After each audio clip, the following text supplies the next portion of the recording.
Wheels down, Bogota, Colombia's colorful, chaotic capital. The city is perched nearly 9,000 feet above sea level, with views that will literally take your breath away. Oh, thank you. Gryffindor! When you tell people you're traveling to Colombia, everybody asks the same question. Is it safe? And hey, fair enough. After all, for decades, this country was caught in the crosshairs between right-wing paramilitary groups, left-wing guerrillas, and some seriously well-armed drug cartels. But then, things got better. In 2016, an historic agreement between the government and insurgent rebels led to a ceasefire and a Nobel Peace Prize. And hey, kidnappings are down by 92%, so, you know, that's good.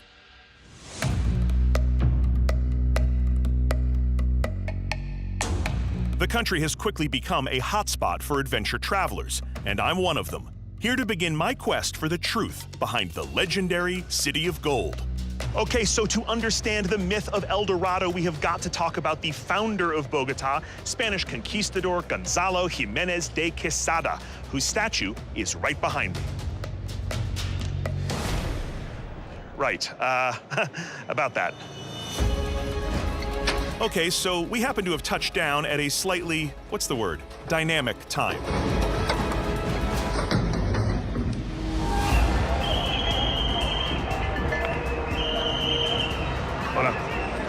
A few weeks ago, demonstrations erupted across Colombia.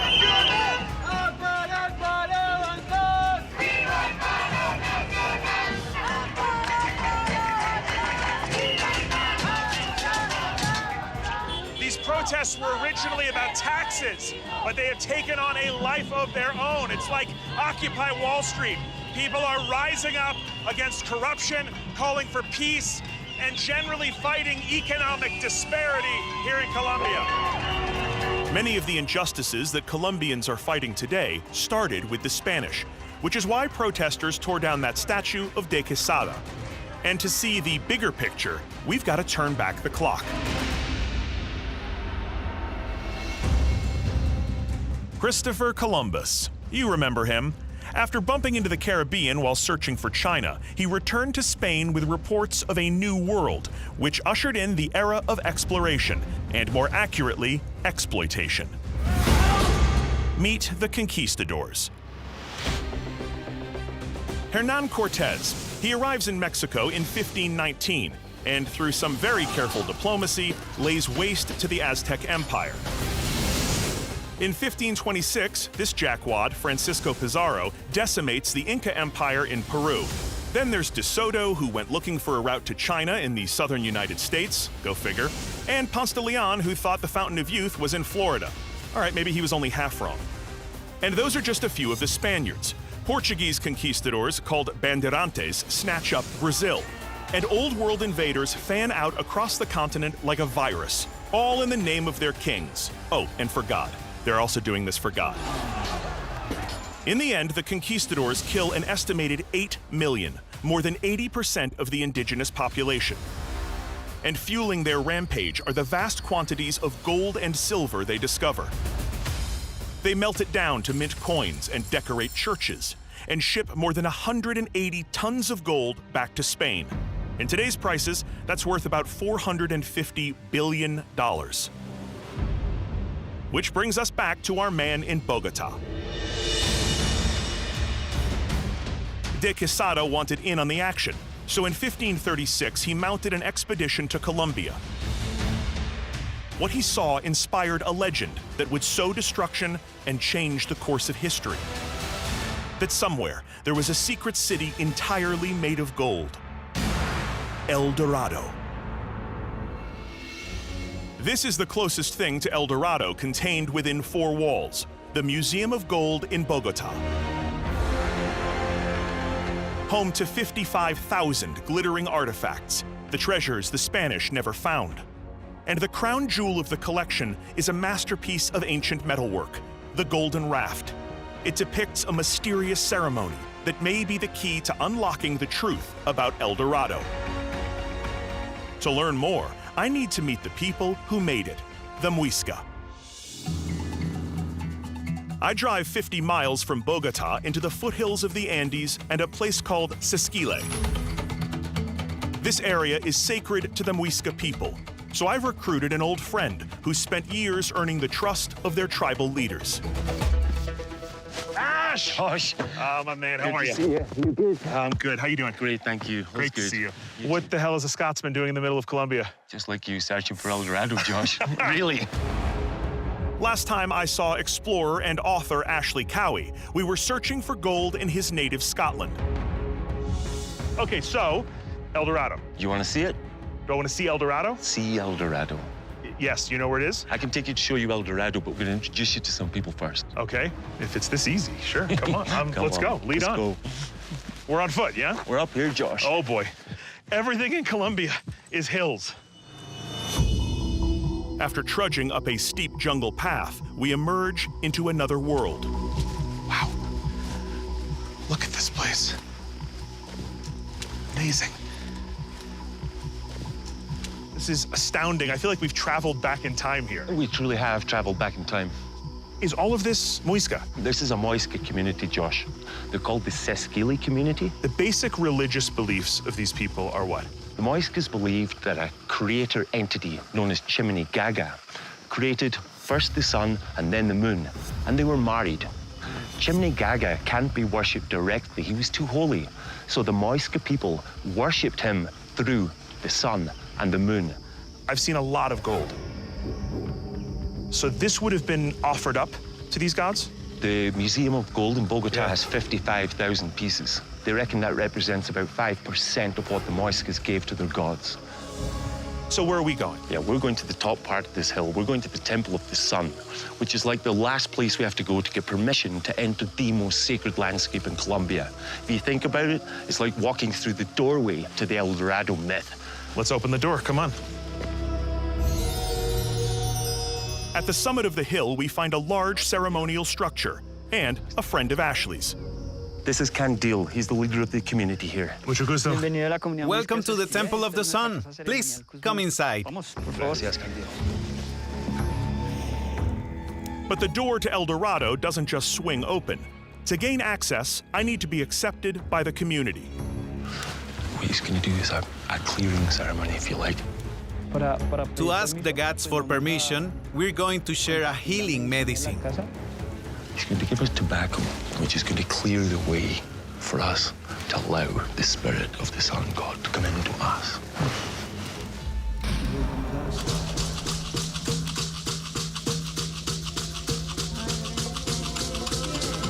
Soaked in a dizzying haze of smoke, the shaman blows finely ground snuff called rapé up our noses using a traditional bone pipe or tepi.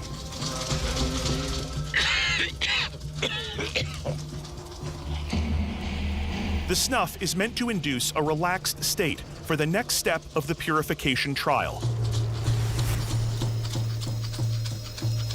A cleansing offering.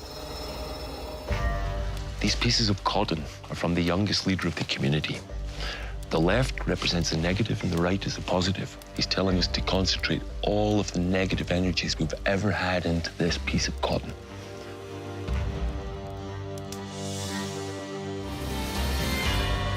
People are always telling me to stop balling up my negative energy, but in this case, it's all about letting it go.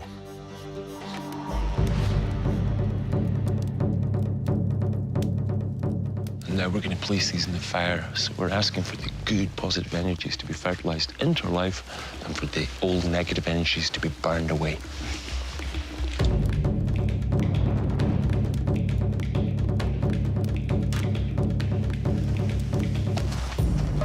One final test remains. A fermented corn drink called chicha is passed around.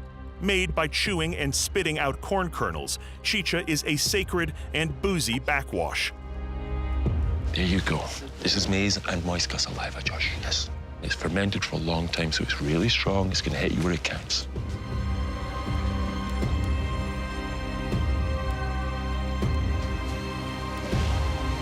To outsiders like me, chicha is challenging, but it's also an honor. And in the smoke, the centuries seem to waft away to a time before conquest, when the Muisca were the guardians of this sacred landscape.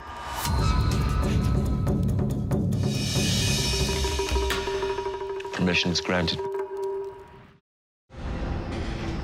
This is absolutely breathtaking. There's no other word for it, Josh. And without this lake, there would be no El Dorado legend. Muisca leader Carlos Candil and explorer Ashley Cowie explain that the El Dorado legend started with a ritual that took place in Lake Guatavita. The golden raft in the museum in Bogota depicts an actual golden raft that was used here at Guatavita, Josh. That golden man standing on the raft with all of his attendants around him, that was the coronation ritual to install the ruler of the Muisca land. To the Muisca, Lake Guatavita was their holiest site, where thousands would gather to witness the ascension of their ruler, known as the Zipa. When the Zipa came here to become king, they would cover him in gold. This plant here, when you mush it up, becomes like a glue that was put all over the man's body. Then he was covered with golden powder. The raft is loaded with gold figurines, and it's pushed out into the middle of the lake. And when it gets there, when the sun is shining on that king-to-be, he dives off into the lake. At that point, he is the golden man. El Hombre Dorado. So, El Hombre Dorado, or El Dorado. El Dorado originally is a man, is a king, a leader. So how do we go from a man, El Hombre Dorado, to El Dorado, a city of gold? It seems like a huge leap. It's like a game of telephone, Josh. The first conquistadors come here and find bits of gold, and they know that there's gold in these landscapes. Right. They hear about a golden man. Then it becomes a golden village, and there actually is records of people looking for golden villages. Right. Then it becomes the golden city. And an early call in the game of telephone that turned a golden man into a golden city was placed by our toppled conquistador back in Bogota, Gonzalo Jimenez de Quesada. In 1536, he leads 900 men into the Colombian highlands, where many fall victim to disease and starvation. Of the original party, only 170 make it out of the jungle. Clearly a glutton for punishment, in 1569, he tries again, with similar dire results. But the survivors of these ill-fated expeditions return with stories of a treasure trove of offerings lost in the depths. Imagine hearing stories of people covering themselves in gold, right? I mean, you would think, oh, they must have so much wealth. They must be so dripping in gold that they can afford to bathe in it almost. Yeah. Their imaginations must have gone wild. Yeah. Gold fever erupts.